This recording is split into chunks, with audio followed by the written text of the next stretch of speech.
Everybody, welcome back with the Blabber Platypus's name and welcome to another Persona 5 video. Today we're talking about Veno here. So Veno is probably my favorite design character in the game so far, mostly honestly just from the aesthetics. I just like the old lady vibe. It's kind of cool to have a stingray. She's nuclear damage, she has a laser gun, she's like a cool version of Leon in every single way, and she's actually pretty good as well. So I kind of wanted to go over a bit of a guide for her. First, we'll kind of go over her kit, what it does, what her goal is, replacement characters, kind of how you should build her, and then what kind of team she fits in. So I'll give you a quick summary before we even jump into it. Hopefully, if you just want to get an idea of what she does and you want to jump out, you could do that. She is a support character that will fit on any team in the game and specializes in single target fights. She could be very good in AoE fights as well, but definitely worse than some other characters such as Rin. She's basically like a 4-star version of Rin in a lot of ways, with potential to be better in single target situations, but also it's still like a little, I think Rin is going to be better overall because I think Veno has a little bit of clunkiness in her kit, but overall she is still just like honestly kind of an all-star. And if you don't have Rin, she's probably your #1 slot, and in a single target fight, or if you have Makoto, she is clearly better. So let's jump into it. What does she do? What is she about? She has a kind of interesting mechanic where she is going to scale with the effect hit rate. I think it's called effective hit rate. It's her ailment accuracy is what it's called. So she scales off ailment accuracy. So awareness 0. She is going to inflict radiation on foes with elemental ailments. This is worded kind of weird. It's basically when she inflicts an elemental ailment, she will inflict radiation on them. This doesn't trigger when allies do elemental ailments, and it's not like when her turn comes up she checks everyone. So whenever she does an elemental ailment, she will also give them radiation. Radiation is a new elemental ailment that they added that it's weird that it says counts as an elemental ailment because it just means it is. I don't know, it's kind of a little bit of a redundant statement, but it increases damage taken by 15% on enemies. So just flat out, that's a really good effect. She is going to put random elemental ailments on enemies. It doesn't really matter what you do, it's good, right? Windswept does defense down, lightning or shock does the crit chance up, fire does percent base damage. In addition to that, you're also getting that 15%. This is our most important one. Honestly, the ones after this they're not as useful, but they are still very good. It's just like a little bit of a, it's not really that random, but basically if they have radiation and they're inflicted with burn, shock, freeze, or windswept, they are going to take more damage from those elements as well, which means like as long as if you're on the fire team and you're using her, they're going to get burn and they're going to get radiation, so they will all be taking additional fire damage in addition to the radiation damage. So awareness 1 is good, and it makes her good on pretty much any team, honestly. The increasing the elemental ailment is fine. It only stacks up to 3 times, which is 30%, and it's only when an ally inflicts an elemental ailment. Again, I think this is going to be better on like the fire team where you have someone like Key who could hit like 4 enemies at once to do 4 elemental ailments in 1 attack. Then she has that 30%, which is good. It will make it easier, especially if you don't have her 5-star weapon, to kind of hit the cap of what she could do. Awareness 3 and 5 are just skills. Awareness 4 just makes Makoto better. They take more nuclear damage, but awareness 6 is really where she pops off. I don't have her.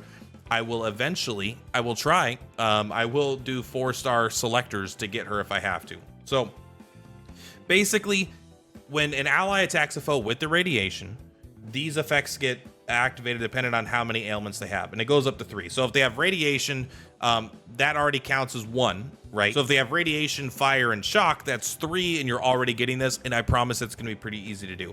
But first one gives attack up 10%. This is pretty good on most DPS, but like keep in mind things like Fox will not benefit from this. Increase nuclear damage by 10%. That's good. Right, it's mostly good for Makoto because and herself, I guess, but she doesn't really deal that much damage. So this is almost like a Makoto specific thing. And then 3, pierce rate 8%. This is good on everybody. Now, obviously, this is a Makoto support character, right? Radiation is going to be good on them. The fact that her awareness gives the extra nuclear damage is really good on them. The fact that Makoto benefits from all 3 of these is going to be really good on her, right? So she is going to be primarily a Makoto support, but she is very, very good on all teams. But just to kind of double down on it, right? She has Eagle Eye as her first passive. Increased nuclear damage taken by foes with radiation. This also boosts her own damage, but honestly, her damage is not why you're bringing her. It's not something that's incredible. And because of her revelation set as well, the only one that's like really viable for what she wants to be doing, unless you don't want to bring truth for some reason, you're going to get the harmony and truth, right? For each elemental ailment inflicted, increase party's nuclear damage by 5%. So again, she has a lot of nuclear specific synergies. However, let us go ahead and actually jump into the rest of her kit and why she is so good. Diving rate. Deal nuclear damage to one foe, 165.9%, currently at level 9. I mean, that's it. It's not that powerful of a hit, but it is something that is not embarrassing. You'll still be chipping in damage. My cats are looking at each other over there. They're going to start fighting. For 2 turns, decrease the target's defense by 22.5% of your ailment accuracy, up to 36.2%, and inflict a random elemental ailment that the target does not already have. So this is why I say she's like Rin light. Both this skill and her third skill are just single target versions of Rin's skill, and arguably better and arguably worse. It kind of depends on the situation, I think. So if you think about this, it's going to lower their defense if you get the point where it's like you're actually capping this out, which is roughly, I would say for her, you want to get your effective hit rate between you could go as low as 130, but that's definitely about as low as you would want to go if you're having her like built. Then you want to go upwards to like 170 on the upper end. Anywhere in that range should be pretty good for her ailment accuracy. But you're lowering an enemy's defense by 36.2%, and you know it goes up, right? To let's say 38.8%. On top of that, you're doing the radiation, right? Because you're gonna do an elemental ailment. So let's say you give Windswept, ideally. So you're 36% less defense, then like 12% less defense, and then you're also getting 15% more damage. So this is a really, really good debuff skill that also does a little bit of damage, which is great. The second skill doesn't really matter, but we'll talk about it in a second. But then Bullseye Bomber. This is like, again, this is like Rin's third skill. Deals nuclear damage to a foe, does decent damage, even better, but it's still not crazy. You can't do this every turn. You can only do it every other turn, which is totally fine. Increase target's damage taken by 11% of your ailment accuracy, up to 18%. So you're like, okay. And I think at max level, this goes up to like 20%, right? So they take 20% more damage. It's like, well, that's not very good. Rin does like 100% more damage AoE. And I'm like, yes, that's true. This actually stacks up to 3 times. I'm a little bit in the way. I'm sorry here. I noticed how long into the video. It doesn't say it stacks 3 times, but for my testing, even if they have 5 elemental ailments on them, right, you get the whole shebang of them. It still only ever stacks 3 times, but it does stack. So this could actually be closer to a 60% damage increase on the character. And again, yes, that's not as high as what Rin does, but also keep in mind, that means you also have them burnt, you have ice on them, electricity on them, windswept on them, and the radiation on them. So they're actually going to be taking, you know, yeah, the 60% plus the 15% of the radiation, plus the extra defense down. So it actually is going to be much closer than you would think. As for the other 2 skills, they're definitely less important. Blunt Edge is kind of when you're just using her for, you really want to use Makoto, but you also have AoE.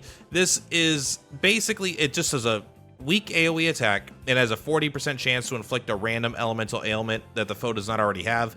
You're going to have a really high elemental, you know, ailment accuracy. So this will probably be closer to the 100%. You're not going to really have to worry about it too much, I don't think.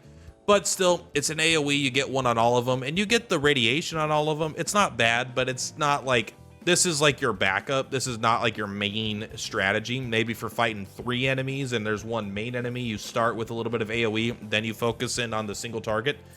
And then the Thief Tactics is okay. 75% chance to inflict 2 random ailments on the foe that they do not already have. The fact that they don't already have it is good because it means you will get more stacks of things, right? So you don't need to worry about just reapplying fire if they have fire. So you will get higher number of stacks, which is good for Makoto, good for her. It doesn't blow me away. Really, Diving Ray and Bullseye Bomber are very, very good. These are the skills you really want to focus in and really go all in, and they're going to be your bread and your butter for the entire combat. Now, Revelations, I talked about it briefly, but really quick here. The only thing you really care about is truth. You probably could go with a more support-focused set. because most of her scaling is not going to be coming from this. So you could probably do, goodness gracious, which is this one called? You could probably go with this one, the prosperity, because this one, you know, maybe you just want to get your highlight gauge full a little bit faster. I think it's reasonable, honestly. But I like having the harmony and truth, especially with her being on Makoto's team, to increase Makoto's damage by even more. In the power set, she's not that type of character. I wouldn't really worry about it at all. So this is where I would stick, and maybe the support set, maybe. So as far as gearing, this is tied to the cards. Like I said, you want to try to get close to 130 on the low end to like 160, 70 on the higher end for ailment accuracy. She does, as you level her up to 80, she is going to passively get about 50% ailment accuracy. So it's not like it's impossible to get, right? But that is still pretty rough. So because you're at 50%, you need another 80%, something like that, in order to hit what I would say is like kind of close to like the minimum amount for her to be like fully built. And so one way to do it is to get the elemental accuracy here, right? I'm at 28%, which is not very high, but like if you get maybe 2 of these gold cards to get elemental accuracy all the way up, then you'll be doing the maximum level of those debuffs, because again, you're only getting like 11% and 22% of her ailment accuracy being converted into debuffs. And she does also convert this into attack damage, so she doesn't lose that much damage. So you want to get up to that 130%, and you actually need to hit closer to 160, 170 to get the maximum. But again, when allies are doing the ailments, you're going to get 30-ish% if you get the 3 stacks. Also, you could run the increased, the navigator who gives you ailment accuracy. Also, you have the potential to get the 5-star weapon, which is another 30%. So you don't need as much as it looks like you need once you start compiling these things together. So it's going to kind of depend on what you have and if you have her 5-star weapon and what team you run her in. But for the most part, I'm probably going to be running 2 of the ailment accuracy cards. And the third card is kind of weird. I don't love running speed on her. I would rather run something maybe a little more beefy to make her a little more tanky. But I think you want some speed substats, because as a debuffer, you really want her to go before your Makotos, and before pretty much anybody besides maybe a buffer, right? It's like you might want your buffer to go first, right? Where you want like Wonder to do Dominion buff on everybody to increase their attack, or, you know, increase ailment accuracy or do whatever. That's typically better.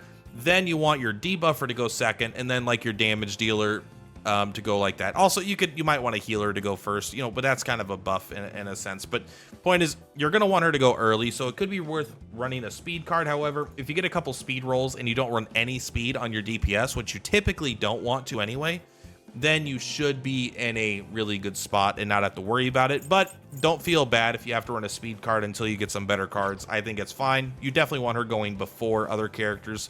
Otherwise, that whole first turn of combat feels terrible, just in general.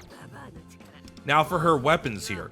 Her 4-star weapon and 5-star weapon is so much better than her 4-star weapon, but her 4-star weapon actually has a few situations where the 4-star weapon is better, but it's few. First, it gives you attack percent.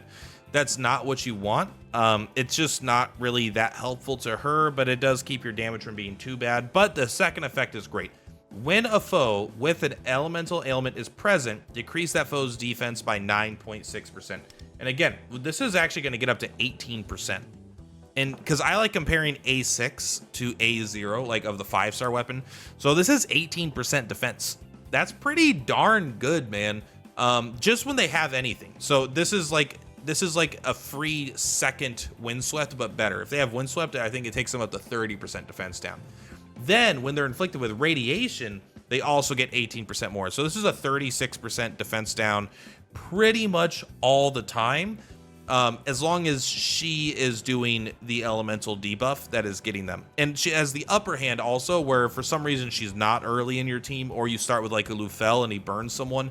Them just being burned without her casting anything will decrease their defense on turn 0, essentially. So this is good, but that is a little bit of a narrow situation where it's good, because typically you're going to want her going first, and she's going to be doing this a bunch anyway. So the fact that she doesn't have to do the elemental ailment to decrease the defense is not really that big of a deal, but it is a deal. Now, when you get to her 5-star weapon, which is definitely, I wouldn't say it's necessarily whale specific, but it could be something depending on where you are. If you get the battle pass twice, right, you get the 10 salamander coins. This could be something you might want to consider picking up. I'm hesitant to say that yet. I kind of want to revisit it at the end of the month and look at all the weapons that are available in there. But first thing is, it does, instead of giving her attack, it gives her ailment accuracy. 36%, right? So this buffs not only her damage, but it also buffs, I actually think it's more attack than this dagger does, because she gets 75% of it to her attack anyway. But also on top of that, it's also going to increase her debuffs, right? Her debuff is scaling off her ailment accuracy of the lowering their defense and increasing the damage taken. It increases your just likelihood of landing all these ailments in the first place. This is what you want. You want ailment accuracy. It helps you get to that 100 and, you know, whatever 30 plus threshold much easier. After inflicting an elemental ailment on a foe, which is again slightly more restrictive but very easy, she's going to be doing it every single turn, probably forever. You decrease their defense by a flat, boom, 33%. So it just happens. Like 33% is already arguably, it's arguably 3% worse than this dagger at the max level. So it is possible, like, so this defense down is actually probably a little bit worse, but the ailment accuracy is pretty huge for her entire kit. It's really hard to make up that amount through cards alone. But then every 2 turns at the start of her turn, she just has a base chance to inflict random elemental ailment to a foe that doesn't have it. So it'll help you increase those stacks and keep the stacks very high as well. Maybe I'm overselling this weapon. In my mind, it's been so powerful when turn 0 comes around and she just like burns someone, and then they get radiation as well. And then they get the 33% defense down because it counts as her doing her own debuff. And then like it just works so well with her kit. Obviously, it's literally her 5-star weapon. But it really makes it so you could use her, potentially her skill 3, her good skill on the first turn of combat and get max value out of it. Whereas mostly you're going to be using skill 1, skill 3, skill 1, skill 3. Instead, you being able to go skill 3, skill 1, skill 3, skill 1, which doesn't, the longer a fight goes on, the less that matters. But the shorter a fight is, the better this weapon is going to get, I think. But yeah, I mean, I think that it's just it's a good weapon, and I would consider getting it, but it's hard to, you know, it's much better. But also, if you're a free-to-play player, this is not the kind of thing you're chasing. This is going to be someone that is probably a dolphin spender like myself. Like if you're spending $50 a patch, something like that, this might be a weapon you want to consider getting, at least putting it on the weapon banner, not as a rate up. Like if you're going to pull for a character's weapon, have the main, like Makoto's weapon or something, and then have this as one of the 2. That way, if you fail, you might fail and, you know, you've successfully failed kind of thing. So yeah, that's basically how I would build her. And the kind of the other stats you don't care about too much, you know, tankiness, whatever. It's just that ailment accuracy you really got to focus on. And again, the characters you're going to run her with will help a little bit. Like Wonder has a bunch of different personas that could help that kind of stuff. I wouldn't go too hard into it. She can mostly hit the thresholds herself, but as long as you're running like this character here, right? I can never remember her name, but you know, one of the 2 supporters, right? Her very first skill here just increases ailment accuracy by, it's already at 28%, and it goes up to 37%, right? So if you use this skill, it'll just help you hit that threshold very, very easily. Other characters you're going to want to run with her, obviously Makoto is like the #1 character in the game that you run with her, because it's just like she is literally built to make Makoto good. But she is good with pretty much everybody still. She is still, at the end of the day, decreasing a target's defense by a substantial amount, increasing the amount of damage they take by a substantial amount, while also doing elemental ailments, including her own semi-unique one. It's like now Makoto has it as well. But it's like a semi-unique elemental ailment, which is increasing damage taken. So she's going to amplify your team's damage by a lot. Maybe not as much as a specific character for a specific team. Like if you have, I don't know, man, let's just say like Rin for the Curse team, or Lufel for the Fire team, or I don't know, someone else, like, you know, Mohota for the Lightning team. It's possible she may not beat these specific characters in their specific teams, but as a general unit, I actually think she would beat some of those characters, by the way, on their specific teams. Like I think that she's probably better than Mohota than you know, for UE than you would think, but because she does all the things, she does the shock, she does the damage down higher, she does the defense down higher, she doesn't amplify specifically lightning damage, but she does still, but she doesn't specifically boost lightning damage, but I think she makes up for it. So she's just really good in like literally any team in the game. She's even good in AoE fights, but you would probably almost always bring Rin in AoE fights because she does like her full thing to all targets. Whereas if it's a single target fight, this character is perfect. I mean, they're very, very good just generically. They're also, mine has been doing more damage than my Rin has done. Maybe that's because Rin really, really focuses on speed, which doesn't ever go into damage. Whereas you're focusing on ailment accuracy, and she converts her ailment accuracy into damage. So I feel like her damage is actually more reasonable, even though that's not why you're bringing her. It does mean that you're not going all in on necessarily one character. So really, like, I mean, everyone from your boy here, Sumi, all the way down to, I mean, Fox. I wouldn't specifically run Fox probably, but I mean, she works really well with literally every character in the game because of her flat damage increase and decreases and stuff like that. But she fits a little bit better with Nuke and a little bit better with attack damage. But overall, honestly, one of my favorite characters and one of my favorite design characters. I've been using her a lot. I got her 5-star weapon. She's been very powerful, and she's a little weird to build but it's almost a benefit, I think, because she uses weird cards that you don't normally use, right? You don't use ailment accuracy cards ever. So if you have some ailment accuracy cards that you haven't destroyed, like even if they're power or something, or for a totally different set, you might just have a full slot on all the ailment accuracy stuff you have. You don't necessarily need the right set as much as you need this stat, in my opinion. So because you may not have looked for those cards, you might have them sitting around and not have not even thought about it. So that could be kind of cool. And there's no way other characters are going to be using them, right? Because who gives a shit about that stat for the most part. So she was a little weird to build, but not bad to build at all. I've had a really good time with her. And guys, that's all for this one. Much love. Per platypus is per ploutopus. I'll see you on the flip flops. Bye.